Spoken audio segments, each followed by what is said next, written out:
I no deixem la política, en aquest cas parlarem d'Esquerra Republicana. La diputada Anna Simó serà el referent dels republicans a la vegueria del Penedès al Parlament de Catalunya. Així es va donar a conèixer en l'acte d'inauguració del nou local dels republicans a Vilafranca, situat ara al carrer Beneficència. Aquest dilluns al vespre es va fer l'acte d'inauguració de la nova seu comarcal d'Esquerra Republicana a l'Alt Penedès. Fins ara la seu es trobava a l'entresòl d'un edifici antic a la plaça Milà i Fontanals i des d'ara es troben als baixos del carrer Beneficència número 11 de Vilafranca. La inauguració va comptar amb els parlaments del regidor vilafranquí Pep Calar i de la diputada Anna Simó. Calar va destacar la nova imatge que ofereix la seu dels republicans, més moderna i sobretot més oberta i accessible a la gent. Va dir que serà un bon punt de partida per eixamplar l'horitzó de cara a les properes eleccions municipals. També va agrair la visita de la diputada Anna Simó, tot i anunciant que s'ha demanat al partit que sigui la diputada adscrita a les comarques de la vegueria Penedès.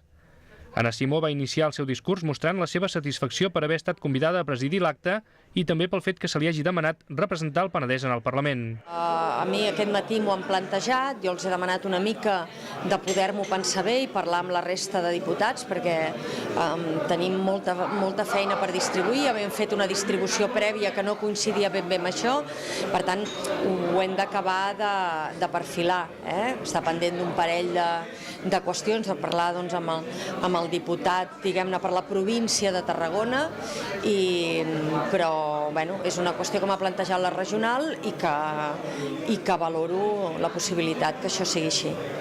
Tot seguit i sense defugir la situació política que viu Esquerra Republicana en aquests moments, Anna Simó va recordar que ara és el moment de fer pinya i lluitar per uns bons resultats a les properes eleccions municipals. De fet, va recordar que Esquerra és un partit eminentment municipalista que es va fundar l'any 1931, just abans d'unes eleccions municipals.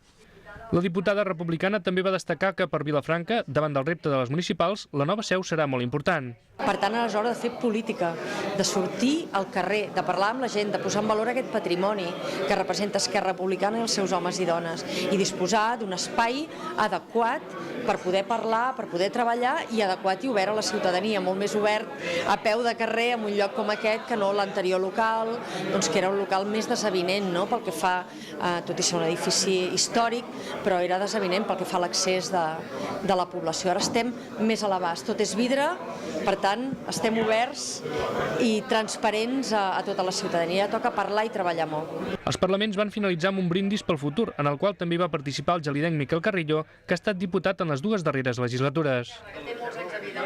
La gent passeu